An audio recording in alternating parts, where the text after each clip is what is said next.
Jadi nih ya, buat teman-teman, aku tekanin sekali lagi, buat kamu yang berangkat ke Timur Tengah ya, dimanapun, mau di Arab Saudi, Oman, Bahrain, dan lain sebagainya, perhatikan kontrak kerja.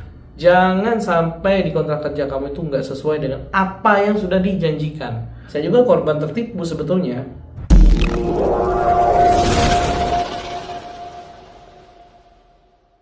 Assalamualaikum warahmatullahi wabarakatuh. Selamat datang kembali ya penonton YouTube channel David. Udah lama banget David nggak upload video ya, kurang lebih 5 bulanan.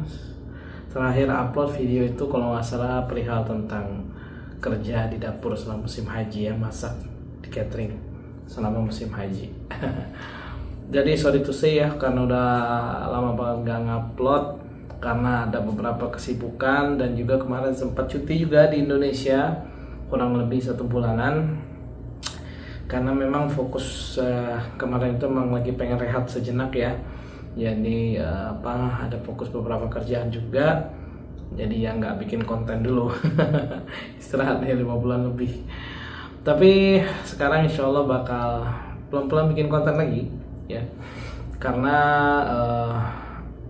video-video lama David yang bahas perihal kerja di Arab Saudi itu ada yang nonton lumayan banyak juga ya, perihal kerja di Arab Saudi, David juga di situ ada bahas soal gaji juga, dan ternyata responnya Masya Allah banyak banget ya, dan ternyata banyak juga teman-teman kita dari Indonesia yang pengen kerja di Arab Saudi ya, di Timur Tengah lebih tepatnya ya. Jadi David kali ini akan coba sharing ke teman-teman ya. Jadi buat teman-teman, aku bakal banyak ngomong ini perihal kerja di Arab Saudi. Jadi Masya Allah akhir-akhir ini tuh bahkan dari aku nggak upload 5 bulan video tuh banyak banget yang DM, yang mereka tuh nanya gimana caranya kerja ke Arab Saudi, terus ada yang dia ditipu gitu loh ya. Sebenarnya itu beberapa poin yang udah pernah aku bahas, tapi di sini aku akan bahas poin yang paling inti aja dulu ya, yang menurutku yang wajib aku sharing ke kalian semua ya. Kalau perihal gaji, cara kerja ya aku udah share, nanti aku bikin lagi lah biar lebih jelas lagi ya. Untuk teman-teman itu yang mau kerja di Timur Tengah, terutama di Arab Saudi apa dimanapun lah Timur Tengahnya ya, karena aku bikinnya di Arab Saudi, jadi aku coba untuk yang kerja di Arab Saudi aja dulu ya. Tapi pada dasarnya sama aja, Timur Tengah lah ya, jangan Arab Saudi, Timur Tengah. Oke, maksudnya gini, buat teman-teman yang mau bekerja ke Timur Tengah, ke Arab, ke negara Arab, boy harus tetap hati-hati ya, jangan sampai tertipu. Kemarin itu ada yang ngechat aku di IG, di Instagram. Ternyata dia ini ada 3 orang yang mau kerja ke Arab Saudi. Di Indonesianya dia dijanjikan dengan gaji 1.500 atau 1.800 ya kalau nggak salah. Nyatanya di kontrak kerja 1.800, nyatanya di kontrak kerja itu ditulis 1.300 ya. Dan akhirnya dia nanya, ini gimana, kan gaji saya 1.800 kok ditulis 1.300 sampai 1.400 ya, saya lupa. Tapi kata si yang pihak PT-nya Indonesia, ada nggak apa-apa, itu cuma di kontrak kerja aja katanya. Itu poin pertama. Poin kedua, dia bilang jam kerja itu 9 jam, betul, standar 9 jam. Tapi nyatanya saat dia kerja, pas sudah berangkat, itu bahkan sampai 14 atau 16 jam lah gitu, saya lupa. Terus yang lebih parahnya lagi, dia bilang itu dia sebagai perawat di Arab Saudi, di rumah sakit di Arab Saudi ya. Memang rumah sakitnya tuh sih gimana ya, dia cuma ditulis perawat di rumah sakit, maksud dia itu di rumah sakit umum seperti itu, tapi ternyata bukan. Di rumah sakit orang sakit jiwa ternyata. Aduh, gimana ini. Makanya saya bilang itu harus hati-hati ya. Saya bingung ini harus mulai dari mana dulu sebenarnya, karena banyak juga sebenarnya teman-teman kita tuh yang tertipu ya. Saya juga sebetulnya kalau boleh teman-teman tahu ya, saya juga korban tertipu sebetulnya. Kenapa saya bilang saya korban tertipu? Karena waktu saya berangkat ke Arab Saudi, itu si PT-nya bilang saya tuh nanti bakal kerja di restoran Indonesia yang besar, yang baru dibangun, yang restorannya itu baru ya kan, untuk chef orang Indonesia ya kan, restoran baru, dan nanti kamu bikin menunya segala macem lah ya. Jadi ya gue oke lah, ya kita berangkat. Memang di saat prosesnya pun sih sudah agak ganjel ya, karena aku pun juga belum tahu gimana prosesnya dulu, gimana alur-alurnya segala macem. Intinya tuh kita setelah proses, anak aku tuh kalau nggak salah 2 bulan setelah proses baru berangkat. Dan itu kami gencar nanya banget, ini gimana, ini kapan kami berangkat, ini gimana ini, kayak gitu. Akhirnya kita nanya, tahu-tahu besok langsung berangkat ke Arab Saudi. Saya dulu kerja di Madinah pertama kali, kalau sekarang kan udah di Mekah. Jadi waktu saya berangkat, pas sampai ke Madinah ternyata ya bukan restoran dibilang si PT itu seperti yang dia jelaskan. Itu hanya kantin yang ada makanan Indonesia, kayak gitu. Jadi kayak gue tuh ngerasa yang, aduh, kok gue ketipu ini ya. Tapi ya untuk jam kerja pun juga sebenarnya kita nggak ketipu juga. Cuma memang kita sempat protes di jam kerja, di libur juga yang nggak sesuai, yang mana itu nggak ada libur sebelumnya 1 bulan. Hari kita protes, kita harus ada libur 1 minggu sekali ya kan, namanya kerja di restoran ya, kalau bahasa Arabnya mat'am. Kalau bahasa Arab itu mat'am ya. Jadi setelah sebulan kita protes, harinya alhamdulillah kita ada libur 1 minggu sekali. Yang gaji kita itu dari 1.500 3 bulan awal, setelah 3 bulan naik jadi 1.800 waktu itu. Cuma ya tetap gue ngerasa dikibulin juga kayak gitu loh.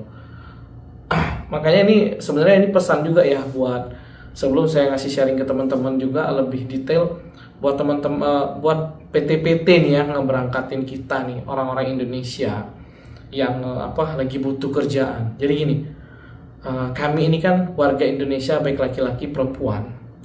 Di Indonesia kami ini kan agak sulit nih mencari pekerjaan, ya. Jadi ialah kami mengadu nasib ke luar negeri. Mbok yoh, di saat di Indonesia itu saat kami proses, jangan tipu kami lagi gitu loh. Kalian juga sudah dapat uang kayak gitu kan, sudah bahkan yang lebih mantapnya lagi itu dari pihak PT juga nanti ngambil uang juga dari yang peserta yang bakal berangkat, betul nggak? Jadi maksudnya saya tuh kalau bisa udah dong gitu loh, jangan tipu kami juga gitu loh dengan saat proses berangkat ini tadi. Jujur aja, oh ini kayak gini tempat kerjanya di kantin bla bla bla kayak gitu. Jangan bilangnya oh ini saya di restoran restoran ini baru bla bla bla, taunya pas sampai ke sana zong.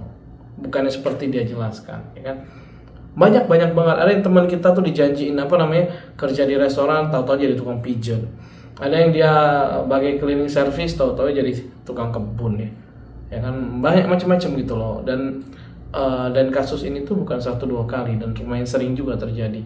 Makanya juga sebabnya kenapa juga di Saudi ini banyak PMI kita yang ilegal. Mereka tuh rata-rata kabur ya karena pertama gak sesuai dengan pekerjaan yang mereka janjikan, kemudian kadang dengan gaji, kemudian dengan jam kerja. 3 ini sih sebetulnya. Cuma ya gini ya, saya tidak membenarkan hal yang namanya PMI kita yang menjadi ilegal atau kaburan ya karena hal ini. Harusnya kita ngelapor ke KJRI minta bantuan kayak gitu. Cuma aku nggak tahu juga, ada beberapa teman juga yang ngelapor katanya nggak ada respon juga dari KJRI, yang mana dia bilang ya sabar, selesaikan aja sampai kontrak beres. Tapi ya namanya kita juga kadang-kadang ya gimana ya, aku juga bingung sih mau memutuskannya. Tapi kalau aku pribadi ya mungkin aku bakal coba bersabar sampai kontrak beres. Sudah kalau kontrak udah beres kita nggak dipulangin ya baru kita lebih memberontak lagi ya. Cuman kalau sudah terlalu jauh ya, yang kayak yang aku jelasin tadi, yang perawat tadi kerja yang dia tadi nggak sesuai di janjiin perawat, yang dimana di rumah sakit taunya di rumah sakit sakit jiwa, jam kerjanya nggak sesuai, gaji nggak sesuai. Jadi nih ya buat teman-teman yang bakal berangkat ke Arab Saudi ya, aku tekanin sekali lagi buat kamu yang berangkat ke Timur Tengah ya, dimanapun, mau di Arab Saudi, Oman, Bahrain dan lain sebagainya ya, perhatikan kontrak kerja. Jangan sampai di kontrak kerja kamu itu nggak sesuai dengan apa yang sudah dijanjikan. Contoh misal di kontrak kerja itu kamu perhatikan gaji kamu bagaimana, berapa, benar nggak yang dijanjikan tadi 3.000 tertulis di kontrak kerja. Terus kemudian jam kerja, benar nggak yang dibilangin tadi 9 jam tertulis di 9 jam di kontrak kerja. Kemudian tempat tinggal, makan, iqamah. Nah satu lagi ya, di kontrak kerja itu harus tertulis kalau kamu kerja, makan, tempat tinggal, iqamah itu kartu penduduk, KTP ya, KTP-nya Arab Saudi, maka tempat tinggal itu transportasi. Nah itu harus ditanggung sama perusahaan. Jangan sampai kamu modal sendiri. Maaf, misal kamu gaji tadi 1.800, tapi ikoma segala macam, kalau kamu tahu, iya apa ya, buntung kamu kayak gitu loh. Mau gaji kamu 5.000 sekalipun kayak gitu loh, ya. Jadi mau berapapun gaji kamu itu harus perusahaan yang tanggung kayak gitu. Kayak saya sekarang, saya kerja di catering, ya kan. Jadi ikoma, tempat tinggal, makan, transportasi itu ditanggung semua sama perusahaan. Saya hanya menerima gaji tok gitu loh, nggak ada yang mengeluarkan apapun, kecuali kalau saya mau ke restoran, ke mall, ya saya ngurang sendiri lah. Kayak internet itu saya beli sendiri gitu loh, nggak diusahakan sama perusahaan, nggak. Tapi kayak tempat tinggal, makan, transportasi, ikoma atau penduduk itu harus tanggung perusahaan. Karena ikoma ini juga mahal loh biaya per tahun, nggak murah gitu loh. Kayak ikoma saya aja itu 12.000 per tahun, atau setara kaliin aja kursnya 4.000 lah, 10.000 aja udah berapa tuh, 40 jutaan ya, bener nggak? Nah, itu untuk biaya ikomanya kayak gitu loh. Dan itu bukan saya yang biayain, itu perusahaan kayak gitu ya. Karena di Saudi juga sih ada banyak jenis-jenis ikoma ya. Kalau untuk bekerja itu ada yang dia muasasa, ada yang syarikah. Kalau muasasa dia lebih murah, kalau nggak salah tuh per tahun 2.000-an, 1.500 sampai 2.000 real Saudi ya. Berbeda dengan yang punya saya, syarikah atau company, itu dia lebih mahal karena jenis ikoma saya itu tahi, tabah atau chef ya. Nah, jadi maksud saya di sini buat teman-teman ya, dilihat kontrak kerjanya kayak gitu. Jangan sampai nanti nggak sesuai dengan apa yang disampaikan oleh hiring tadi kayak gitu loh. Kalau dia bilang oh enggak, nanti di sana digaji sekian yang saya bilangin kok, ini kontrak, nggak mau, nggak usah, tulis kayak gitu, tulis gaji, jam kerja itu perhatiin, kemudian fasilitas-fasilitas yang ditawarkan. Dan ada satu lagi kemarin yang melapor di IG saya itu, yang nanya dia di hiring sama salah satu hotel yang besar lah ya, termasuk hotel grup besar. Tapi yang anehnya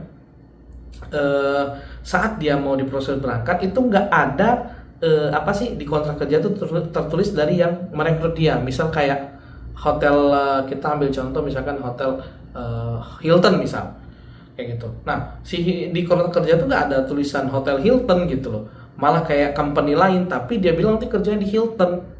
Ya menurut saya nggak usah. Nanti saya akan jelaskan lagi di akhir video lah ya, saya jelaskan lagi. Nggak diambil karena bagi saya itu gimana ya, kita kan kerja dengan Hilton ya, harusnya kontrak kerja dari Hilton dong, bukan dengan perusahaan kedua atau company yang lain gitu loh, ya nggak. Jadi menurut saya apalagi itu perusahaan besar seperti itu kan, jadi ya harus sesuai. Kayak saya aja sekarang, saya nggak ada dengan perusahaan-perusahaan. Jadi saya kontrak kerjanya atas tempat saya kerja, catering saya bekerja kayak gitu loh. Jadi ya buat teman-teman mau kerja apapun, mau dikerja rumahan, kemudian kalau rumahan sopir dia atas kafil yang punya nama, yang punya kafil tadi gitu. Tapi setahu saya kalau untuk yang kerja rumahan sekarang visa masih ditutup, jadi lewat syarikat tadi. Nah ini nanti saya akan jelaskan nih visa yang syarikat ini nanti. Kalau untuk yang perusahaan-perusahaan besar kayak kita kerja bengkel, Toyota atau hotel, restoran yang dia memang bisa dibilang besar, jangan lewat syarikat tadi. Kalau bisa atas nama perusahaan tersebut berangkat. Jadi buat teman-teman nih, kalau melihat ya, misal nih di kontrak kerja kamu dijanjikan tadi kerja misalkan di restoran Bake and Bakery misalkan, Bake and Bakery, so Inggris banget ya, Bake and Bakery gitu misalkan, dengan gaji sekian tertulis, kemudian jam kerjanya sekian, terus fasilitasnya ini saya jelaskan tadi. Sudah, kalau emang itu sudah benar teken. Tapi kalau nggak sesuai dengan tempat kamu kerja, nggak usah teken, mending mundur daripada kamu yang rugi, sejujur. Karena banyak banget orang-orang yang dia kerja lewat syarikah ini tadi, yang diambil maksudnya lewat PT pihak kedua ini di Arab Saudi, itu banyak banget yang bermasalah. Jadi pertama itu kalian lihat tuh kontrak kerja ya, baca betul-betul dengan apa yang di hiring tadi, betul nggak nih sekian nih. Nah ini kalau masih bingung tanya saya aja, DM saya, banyak kok yang nge-DM saya, serius. Instagram saya ada kan, saya kasih linknya di info tentang di YouTube saya itu ada, klik aja linknya langsung ya. Instagram saya langsung teman-teman lihat, DM aja saya kalau ada yang bingung. Banyak kok sampai ngirim saya tuh gini ya, bikin video ini bukan sok-sokan menjadi sebuah kayak bahasanya tuh penyemangat atau kayak sok motivasi, itu bukan gitu loh. Jadi gue tuh nggak mau teman-teman yang berangkat tuh ketipu, paham gak? Gue kasihan bro, banyak banget yang kesini itu yang mereka tuh datang tuh ketipu, ujung-ujungnya jadi PMI ilegal, nggak resmi, ya kan, yang mana nanti itu ya menjelekkan nama Indonesia sendiri. Gue pernah dapat di TikTok, gue nggak tahu orang tuh benar apa enggak datanya. Dia di data PMI ilegal dengan yang legal di Arab Saudi itu berimbang 600.000 gitu loh. Jadi maksudnya sama gitu loh, kok bisa? Aku nggak tahu sih dia dapat dari mana, aku lupa akun TikToknya apa. Tapi yang jelas itu kan sebuah gambaran, ya kan. Jadi jangan sampai kita ini di negara orang ilegal atau nggak resmi cuma gara-gara itu tadi. Makanya yang tumpuan utamanya ini ya PT di Indonesia tadi yang merekrut pegawai tadi, tenaga kerja tadi, jangan sampai gitu loh user yang mau berangkat ini tadi maksudnya kita yang mau berangkat tadi lo tipu gitu loh. Jadi jujur aja gitu loh, kalau gajian sekian tulis, kalau jam kerja sekian tulis gitu loh. 12 jam tulis 12 jam, 14 jam tulis 14 jam. Jangan bilang nanti 9 jam taunya di sana sampai 14 jam, jangan. Gue juga di sini sama, di catering gue juga sama. Gue masak buat jamaah haji sama umroh, tapi gue sadar diri umrohan gue sepi kayak gitu loh. Jadi gue nggak bisa mau menuntut jam kerja karena gue banyak santai. Tapi giliran hajian gue nggak ada libur, push kerjanya. Ramadan sampai haji gue push karena timbal baliknya di situ. Tapi yang kayak lo tadi hotel, restoran atau cleaning service atau apa yang memang setiap harinya continue kayak gitu loh. Nah itu harus jelas gitu loh. Jangan sampai di kontrak kerja dan kenyataannya nggak sesuai ya. Jadi dilihat kontrak kerja tadi. Nah di kontrak kerja tadi tertulis tadi yang paling penting juga yang selain gaji tadi dan jam kerja, fasilitas ya, 4 tadi, tempat tinggal, makan, transportasi dan iqomah. Itu paling penting banget. 4 ini harus ditanggung sama perusahaan. Kalau lo salah satu aja nih ya menanggungnya ya boncos gaji lo kayak gitu. Apalagi yang hotel, restoran di sini kita di Arab Saudi ya, mungkin Timur Tengah sebelah, aku nggak tahu. Kalau di Arab Saudi itu saya belum dengar mereka ada yang terima uang servis, gaji servis kayak di Indonesia nggak ada kayaknya. Bukan kayaknya, emang nggak ada, aku belum pernah dengar. Di hotel Haram pun juga mereka nggak menerapkan sistem servis, jadi langsung gaji to aja, ya gaji aja. Jadi itu yang diperhatiin ya, dilihat kontrak kerja. Jadi jangan sampai iya aja, manut aja, please teman-teman yang baru berangkat atau punya baru pengalaman ke Arab Saudi ya. Oh nggak mau lo semua tuh ketipu gitu loh. Mending lo lego, hilang uang 2-5 juta daripada lo harus berangkat nanti ketipu sini. Ya. Nah terus gue mau bahas yang soal perihal pihak kedua tadi ya, maksudnya ya pihak kedua ya. Jadi kita tadi berangkat melalui atas nama pihak kedua, bukan langsung dengan yang tertuju dan perusahaan yang kita kerja. Jadi sistemnya gini, di Arab Saudi itu ada yang namanya syarikah atau company, bahasanya itu syarikah ya. Syarikah itu dia tempat di mana mereka itu menyedia kayak tenaga kerja. Jadi nanti perusahaan-perusahaan yang mau mengambil tenaga kerja itu lewat dia gitu loh. Nah cuman kalau orang yang tadi nggak butuh kerjaan, ditampung dulu kayak gitu loh. Nah biasanya yang aku tahu nih yang banyak sistem syarikah ini yang dia kerja rumahan, pembantu atau sopir. Kalau restoran kayaknya dia udah mulai pula sekarang ya, restoran kayak hotel-hotel mungkin dia mulai juga kayak gitu loh. Nah sebetulnya syarikah ini ada plus minusnya, tapi banyak minusnya juga karena banyak yang mengeluh kayak gitu loh.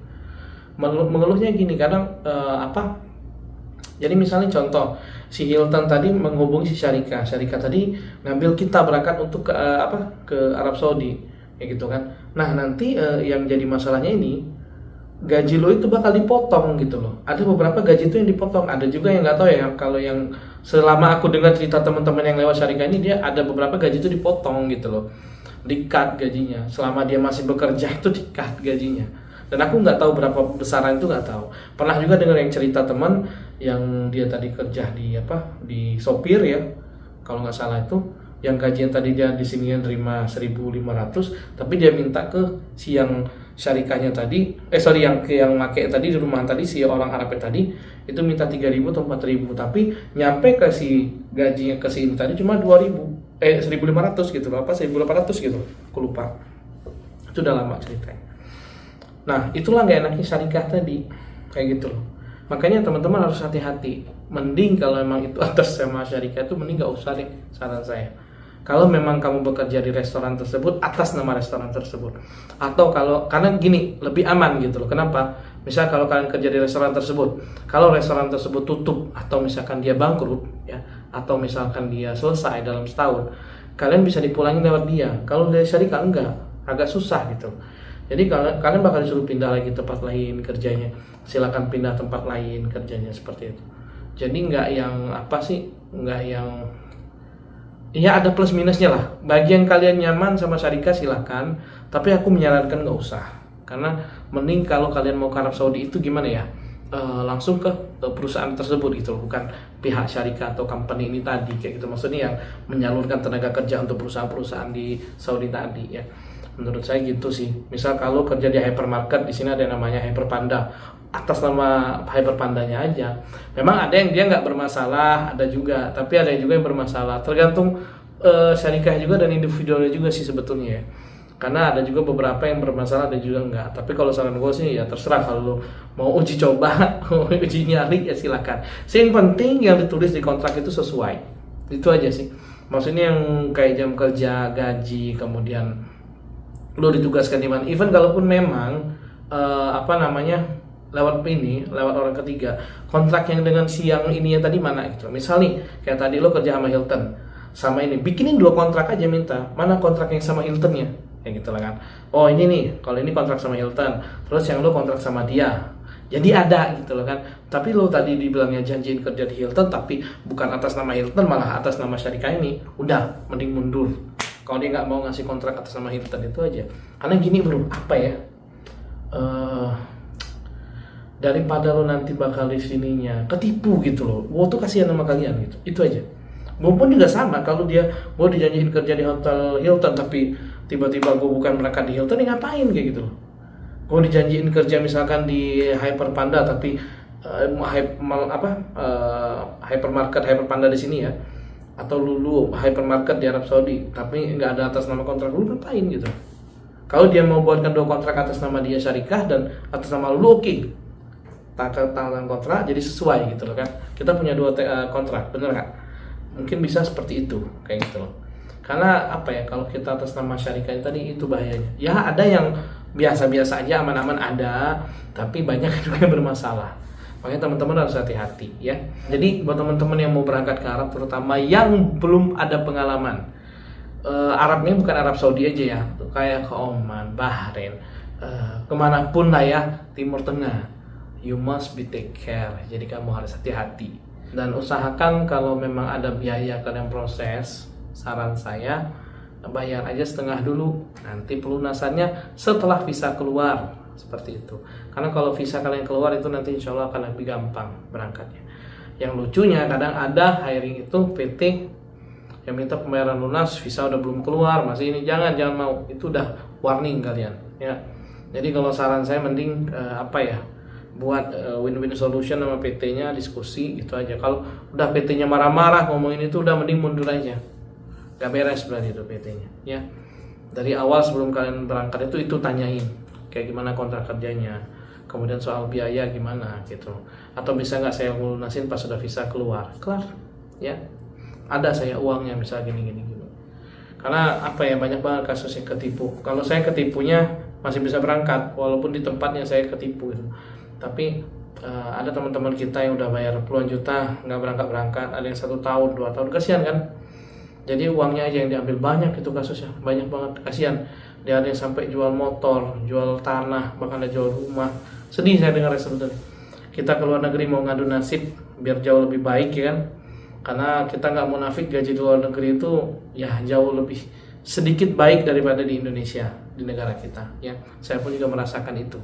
Juga buat kamu yang mau berangkat belum ada pengalaman, harus cerdas ya, harus pintar. Jangan, maksudnya gini, harus kalian tuh jeli gitu loh. Jadi cari informasi kayak ini nih, saya menyampaikan informasi, saya juga menyampaikan informasi ini berdasarkan pengalaman pribadi saya juga, lihat teman-teman yang di sini juga yang dia nggak resmi yang sharing ke saya juga segala macem ya kan. Jadi aku nggak mau loh teman-teman tuh ketipu, itu aja. Semoga sharing ini bermanfaat buat teman-teman sekalian ya, dan kalian paham. Jadi ya buat teman-teman yang mau berangkat ke Arab Saudi, semoga Allah mudahkan ya. Jangan berkecil hati, jangan takut ya, jangan karena saya sharing seperti ini jangan takut gue ke Arab, takut gue ke Timur Tengah, ke Arab Saudi, jangan. Nggak semua tempatnya itu buruk. Sebetulnya banyak tempat-tempat yang bagus di Arab Saudi, cuma memang kadang-kadang orang PT kita aja beberapa yang nggak jujur gitu loh ya, untuk kerja di Arab Saudi ya. Buat teman-teman sekalian, maaf kalau aku ada salah kata atau salah ucap ya. Semoga teman-teman paham yang aku jelaskan di video ini ya. Jadi mungkin bisa share ke teman-teman kalian yang membutuhkan informasi ini ya. Siapa tahu mereka butuh informasi ini yang sangat penting ini ya. Kalau aku ada salah penyampaian mohon dikoreksi di kolom komentar ya. Buat yang ada pengalaman juga sharinglah di kolom komentar. Mungkin ya untuk teman-teman kita yang juga mungkin nanti mereka mau kerja ke Arab Saudi, informasi juga buat mereka nanti ke depan biar nggak tertipu seperti itu ya. Sekali lagi terima kasih buat teman-teman yang udah nonton video David. Jangan lupa like dan subscribe channel YouTube David dan video-video David ya. Semoga video-video David buat yang bermanfaat buat teman-teman sekalian. Oke, sampai jumpa di video berikutnya. See you next time. Bye bye.